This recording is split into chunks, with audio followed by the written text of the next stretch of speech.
Okay, so we are live right now on YouTube, and I want to project my screen.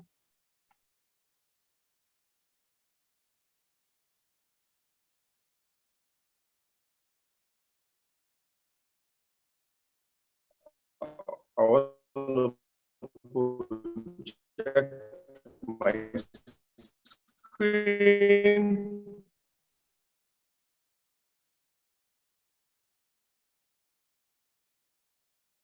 Okay, thank you. I want to disable my video. Thank you. So we are live right now. So I'd like to start the presentation this evening. The normal introduction for those of you who are coming for the first time, this is the Bible study, and what we do here is that we take the concept, apply it to everyday issues in the areas of leadership, entrepreneurship, attitude, and decision making. Can I ask you? Can you see my screen?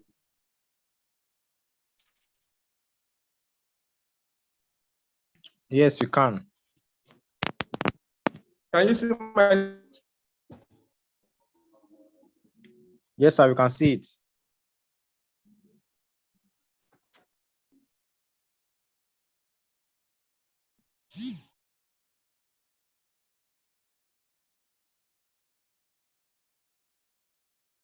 Can you people hear me? Can you people hear me? We can hear you, sir. I think my network, hear you, sir. Yes, my network is having some issues, but let me just try and project this. So for those of you coming first time, I want to say lead Bible study. What we do is that we take the concept from the Bible and we apply it in these 4 areas: leadership, entrepreneurship, attitude, and decision making.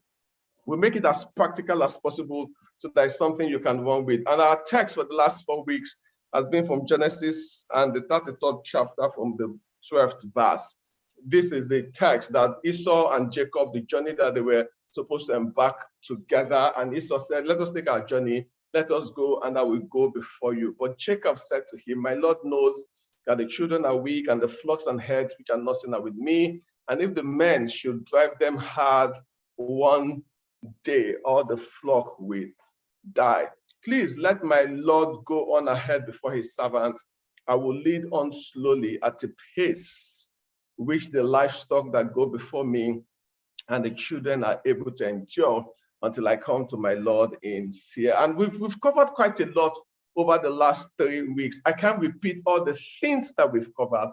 And I'll tell you that for those of us that missed it, if you go to the YouTube account, is L.E.A.D Bible Study, you will see the things that we've covered so that you can bring yourself up to speed. But we said that there are 3 fundamental principles to leading effectively. Number 1 is recognizing this, being acutely aware of the state of your people. In this case, the children are weak. So number 2 is recognizing their needs. And number 3 is leading at the right pace. And so that's where we want to take this session today. I will lead on slowly at a pace which they are able to endure. So the title of today's presentation is Leadership at the Right Pace, or Leading at the Right Pace. That's the title.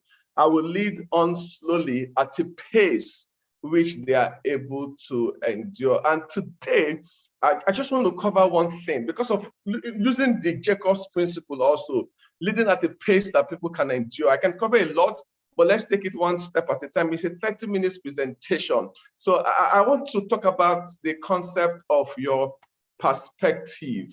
I will lead on slowly at a pace which the people are able to endure. I wanted to talk about patience, but I said, no, I think the first thing we need to discuss tonight in leadership at the right pace is the concept of perspective. And what is perspective? It's your position or your view about a particular situation. In this case, it's about leadership, your position, your perspective, your view about leadership. That's what perspective is. And every leader has a perspective. Every leader has a view about how to lead. The question here is that view the right view? So let's look at some things here this evening. And what we want to try and answer this evening is the difference between speed and progress. I think it would be nice for anybody here to just open. Let's make this a bit interactive. Open and tell me, what do you think the difference between speed and progress is, if there is any difference? Anybody, you can unmute.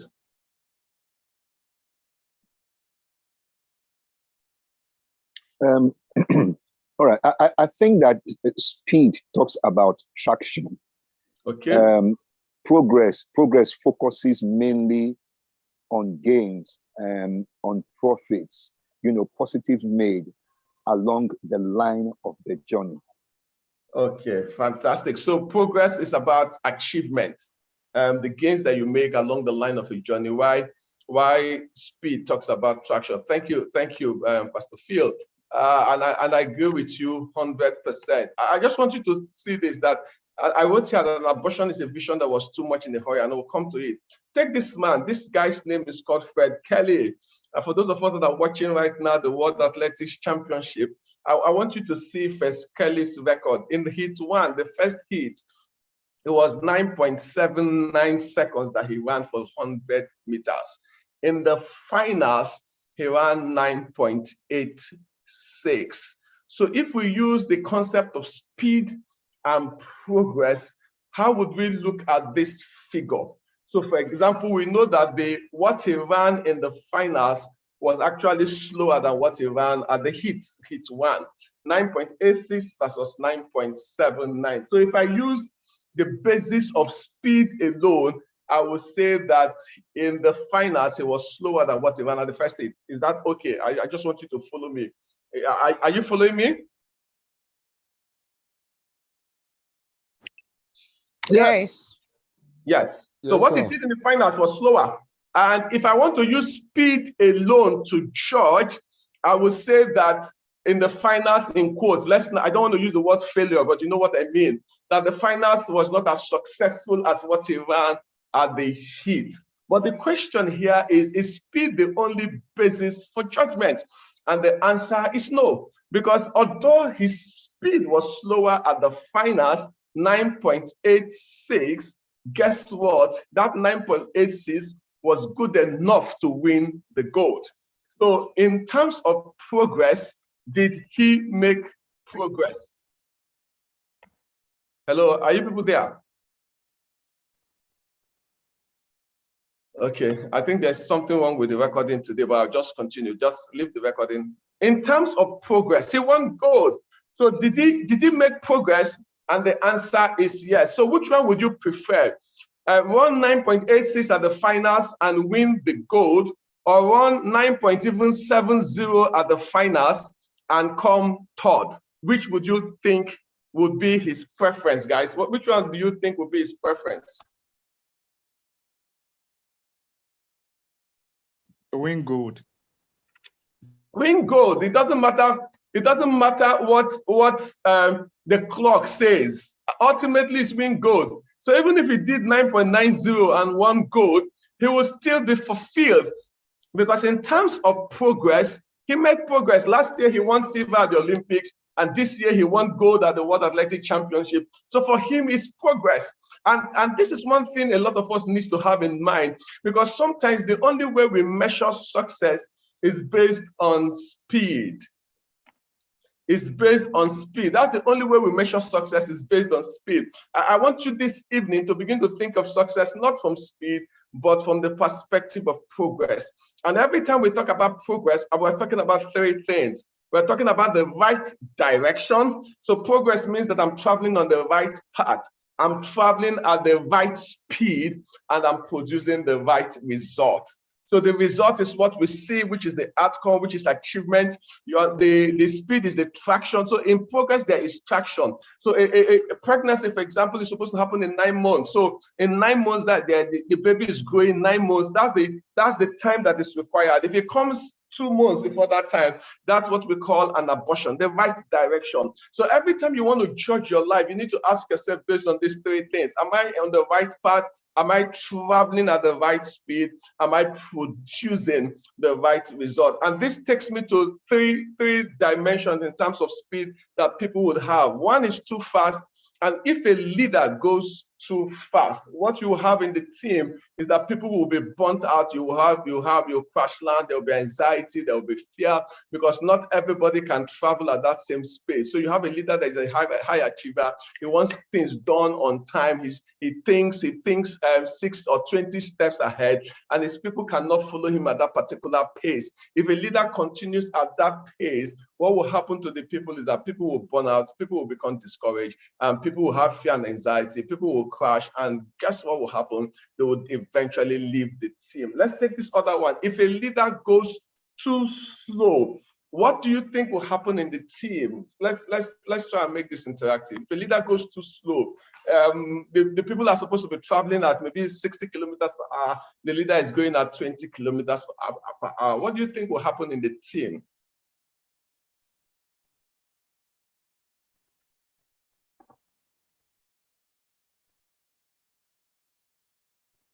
Anybody? What do you think will happen in the team?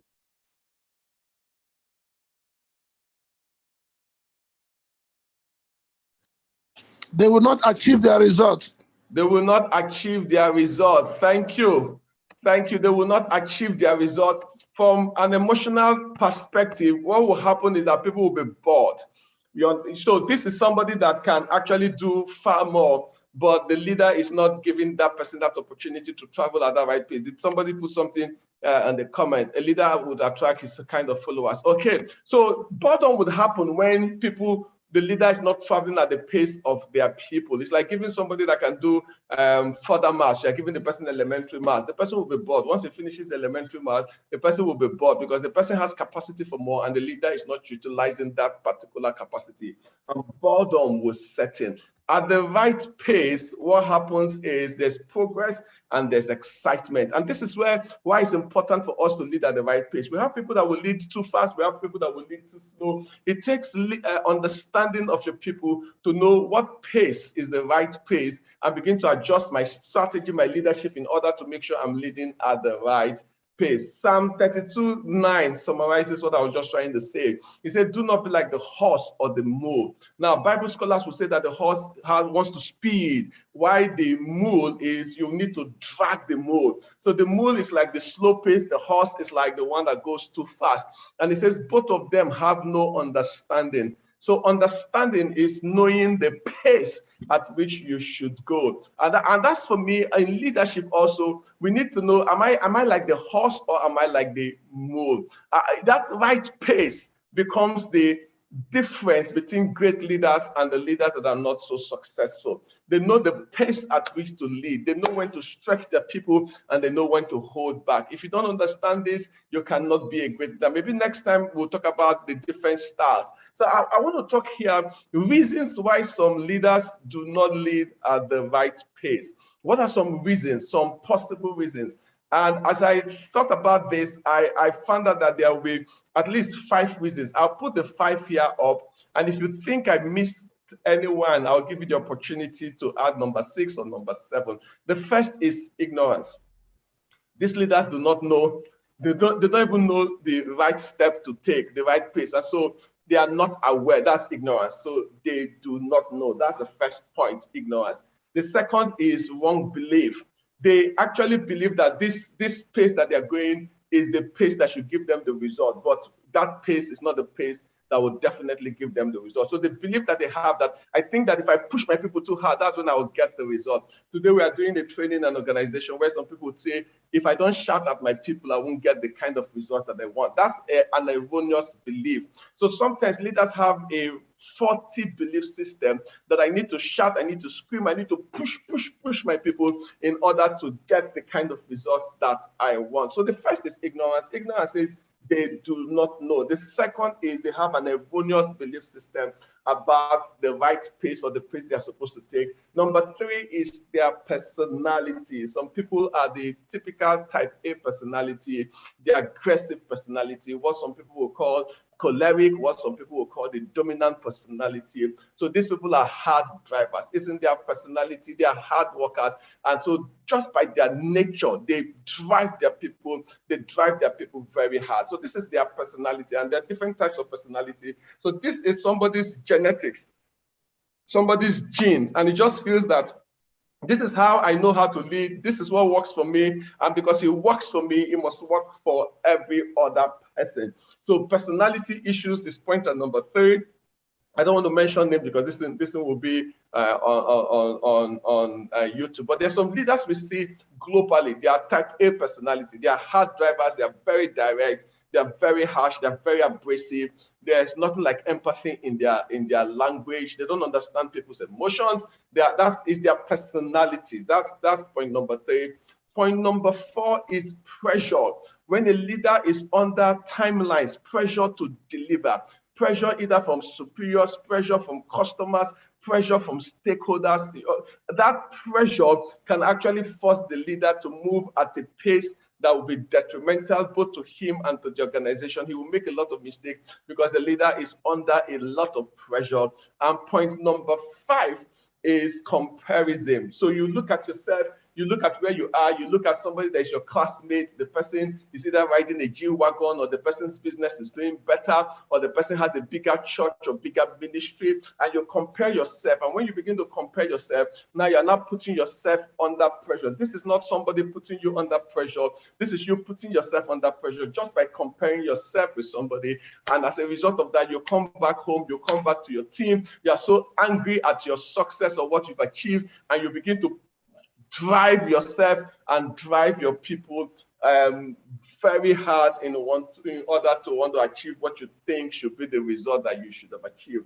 Now, I feel that these 5 are the 5 primary. There might be 6, there might be 7. So at this point, I want to open it and say, is there any other thing that you think would drive leaders to lead, not to lead at the right pace apart from these 5?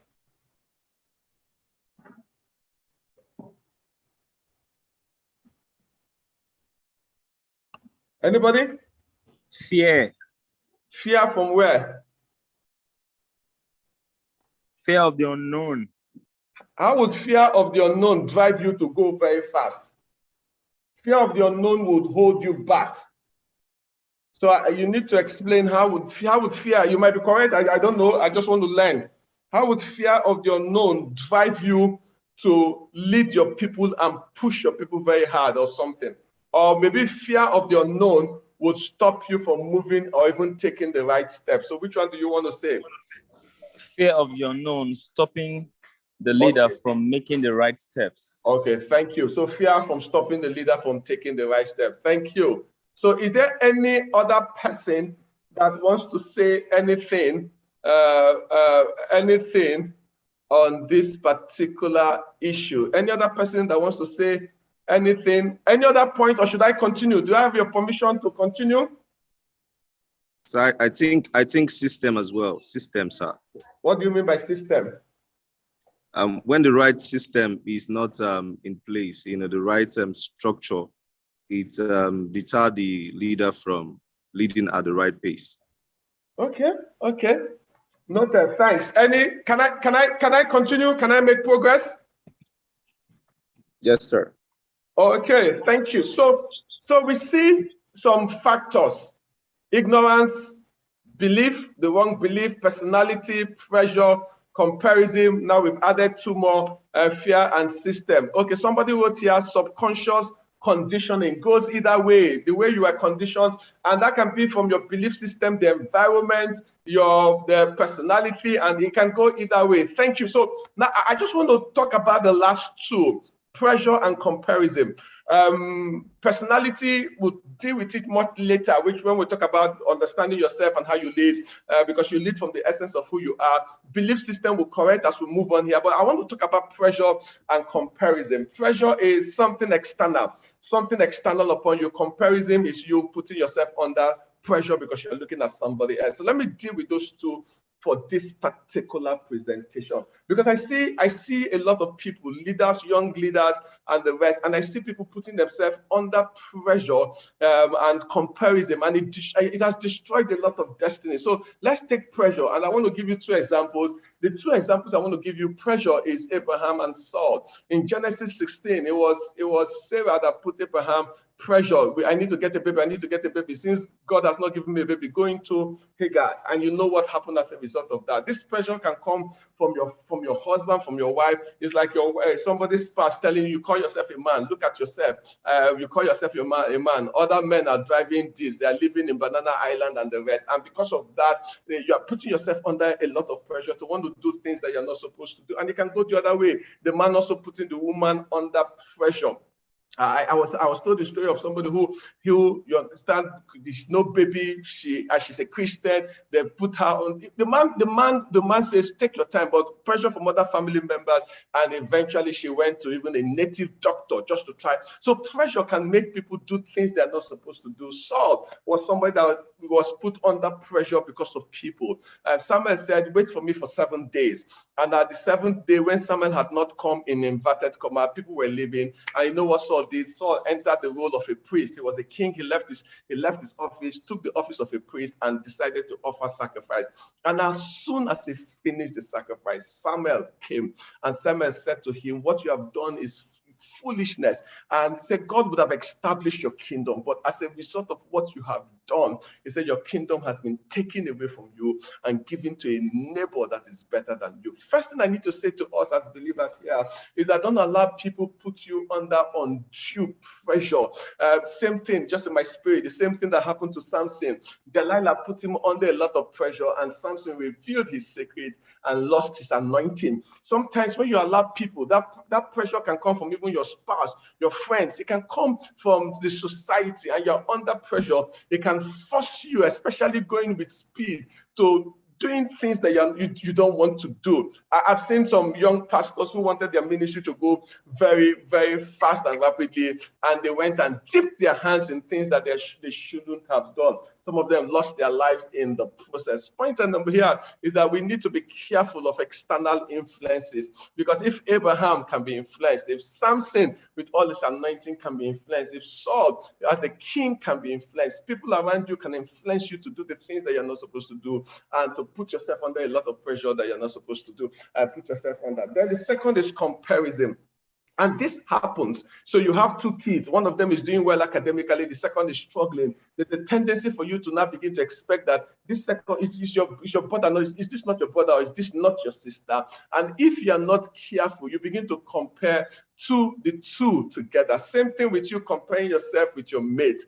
Take the example of Jacob and Esau. Esau married first. In fact, Esau married first. Jacob married almost 10 years after Esau married. Esau had kids first before Jacob, and they are twins. And sometimes you can begin to compare, but we started ministry at the same time. We started banking together. We started business together. But look at where this person is right now, and look at where I am. We're classmates in secondary school. He owns a multi-billion-dollar company, and look at me, where I am. And if you are not careful, as you begin, this is internal, you're comparing yourself with somebody else. All the emotions of jealousy, envy, anger, frustration will begin to build in. It says, for we fear not, 2 Corinthians 10:10, class ourselves or compare ourselves with those who commend themselves, but they measuring themselves by themselves and comparing themselves amongst themselves are not wise. It is wisdom not to measure yourself with other people. And I will say why you should not measure yourself with other people. This is one of my favorite accounts in the Bible, the parable of the talent. I actually wrote a book based on that. And in this series, we'll talk about the parable of the talent, 10 secrets of success in the parable of the talent. But I want you to just notice Matthew 25:15. And to one he gave 5 talents, to another 2, to another 1, to each according to his own ability. So you see that people's starting premise are not the same. And that's the problem with pressure and comparison. Our starting premise. So somebody is starting with 5, somebody is starting with 2, another person is starting with 1. Your starting premise are not the same. So if you want to begin to compare yourself, guess what? There will be problem because you don't know this person's history. You don't know you don't know what God gave this person. Maybe God gave this person 5. So this person can preach, this person can sing, this person can write books, this person, he has 5. This person can also open a school. This person can start a business. 5 talents, 5 gifts. You have only 1. You can only do one thing. And you begin to look at the person that has 5, and you look at yourself that has 1, and you begin to say, God, why am I in this particular state? How you people are starting are not the same. 5, 2, and 1. 5, 2, and 1. And it's important that we understand that people are not starting on the same platform. So I want to say something here as I bring this to a close. I said number 1 here, that even God, if we look at this particular situation, God did not give them the same gift. So he doesn't compare us. He doesn't compare Maxwell with somebody else. God doesn't compare me with somebody else. The gifts of God are based on his calling upon our lives and our individual capacity. So if God gives me 1 or he gives you 2, if he gives somebody 5, God will not say, because I gave Maxwell 5, I must give you 5. No, he doesn't. You are an individual in the sight of God, and he treats you based on, number 1, his purpose or his plans for your life, and number 2, what your current capacity is. The Bible says that he gave each according to their capacity. That's the first point. If God doesn't compare us, why should we compare ourselves with others? Number 2 is that God will not judge you based on what others have done. God will judge you based on what you have done with the gifts and the talents that he has given to you. So the man who had 5 went and brought 5, and so that's 100% return, but in terms of number is 5. You know what God said to him? He said, well done, good and faithful servant. The man who had 2 went out and brought 2. God did not say to him, but somebody did 5. God said to the man who brought 2, and said to that man who brought 2, well done, good and faithful servant. Why? Because you were given, you had 2, and you went out here and you brought 2. That's 100% return. So you maximize the talent that I've given you. In terms of numbers or physical numbers, the guy had 5, this person has 2, but in terms of ratio is 100, 100. And that's the lesson you need to learn. The lesson you should be asking yourself is, am I maximizing the gift and the talent that God has given me, irrespective of what somebody else is achieving? That's point number 2. If the person with 1 had gone out and brought 1 more, you know what God would have said to that one? God would have also said to that one, well done, good and faithful servant. And so that's God will not judge Maxwell based on what Butterfield did. God will not judge me based on, oh, Maxwell, you did not write songs. No, God, the question God will judge me is, did I maximize his grace, his giftings, his talent, and the opportunities that he presented before me, and not what somebody else has done. Point number 3 here, because I need to just balance this. Somebody will say, okay, can we not learn from people? Yes, we can learn from people, but learn from people without becoming a clone of people. What do I mean? So you can go to the man who has grown from 5 to 10 and say, how did you do it? And learn the lessons from him, bring it to your own business, and see how you can adapt it to your own business, your own callings, your own grace. You are not supposed to reproduce exactly the same way that God has given you. No wonder he sent Paul to the Gentiles with a different model, and Peter to the Jews with a different model. So you can learn from people. Peter even said some of the things that Paul was writing are quite hard, but some people will wrestle with it. So Peter knew some of the things, the revelations that Paul, he was aware of those revelations. You can actually learn from people, but you don't need to become a clone, because every time you take on somebody's identity, you lose your own identity, and you lose the person that God has made you to be. Every time you take on somebody else's identity, you lose the person that God has made you to be. And in God's word, you are the best for that particular role and that particular gift, that particular talent that he has given you. So these are the 3 points, and I bring this to a close. Now, so you can learn from people, you can adapt, you can go to them, learn from them, see what they have done. But please, when you learn from them, you still need to adjust the things that you have learned, or adapt the things that you have learned to your own situation and your own context. I bring this to a close with the last slide. This was what Jacob said to Esau, I will lead on slowly. And the question I asked myself, slowly from which perspective? It was Esau that said, let us go on our journey. I will lead on slowly. So you have a pace, and there are 2 sides, or 2 sides to the coin. In one place is slowly, in the other pace, in the other side of the coin is at the right pace. And it occurred to me that the word slowly, Jacob was speaking to Esau. Esau, I'm not going to go at your pace. I will go on slowly. Esau, I won't go at your pace. So from your pace, it might appear slow. But from the pace of the people that I have and the pace of the people that I am leading is the right pace.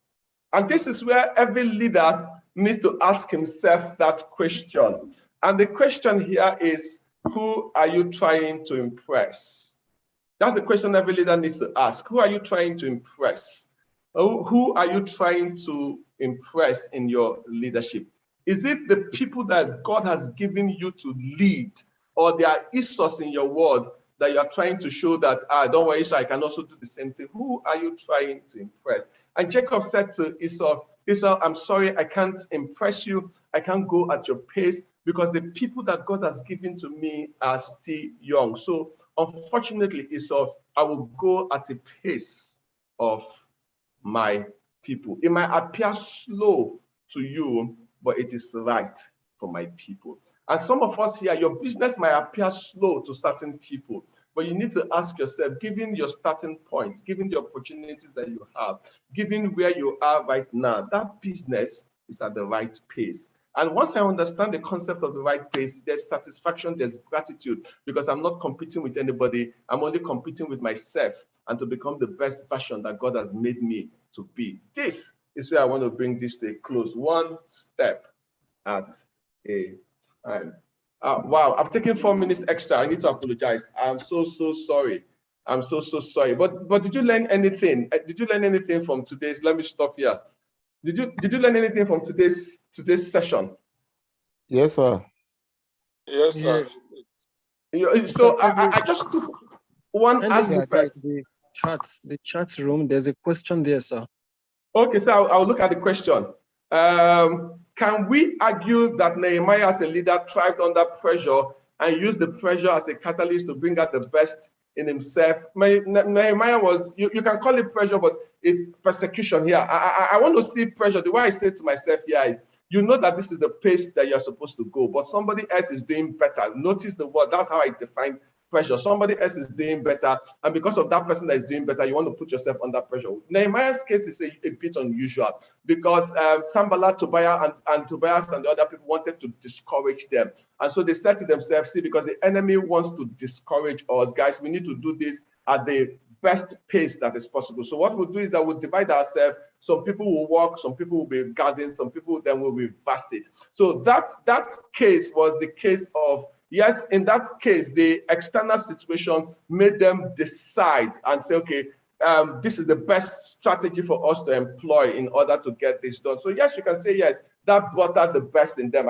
We can agree to that particular version, that people wanted him to fail, and Nehemiah said, we're not going to fail. But in doing that, you know what Nehemiah did?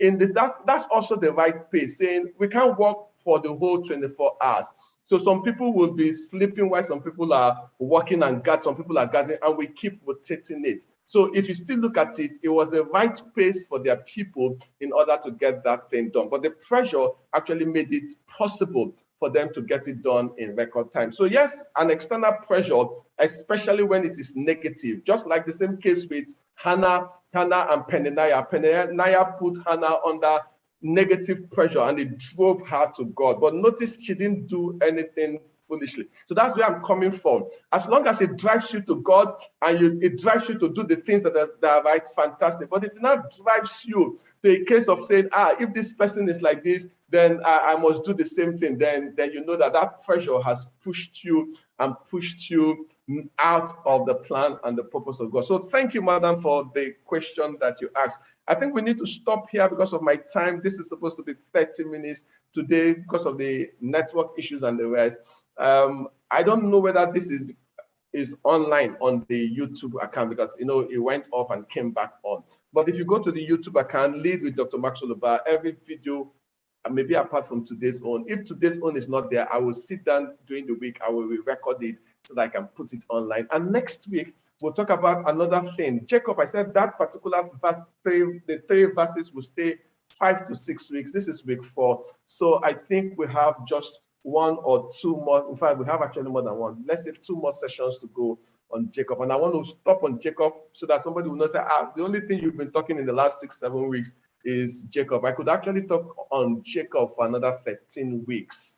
There are different aspects of Jacob that I could teach for the next 13 weeks, but we'll stop after like 6-7 weeks and we'll take another character. We'll learn some things from that character, and maybe we'll come back to Jacob or not. But I want to thank everybody who came. I can't call people by name. Every Wednesday we meet, we just take the Bible and we apply it to our everyday life in leadership, in entrepreneurship, in attitude, and in decision making. So what we've been doing since is leadership. We'll go to Bible characters that deals with entrepreneurship. We'll go to Bible characters that deals with attitude, and we'll go to Bible characters that deals with decision making. Thank you. I'm Dr. Max Oliver. Do have a great evening. See you next week, Wednesday. Please follow the YouTube page, Lead with Dr. Max Oliver. Good night. Good night, sir. Thank you. Thank you. Thank you, sir. Thank you. Thank Very you. much. Good night. Thank you, All right, sir. thank you, sir. Good night, Thank everyone. you. Good night, sir. Thank you. Thank you. Good night. Thank you. Good night. Thank you. Good night.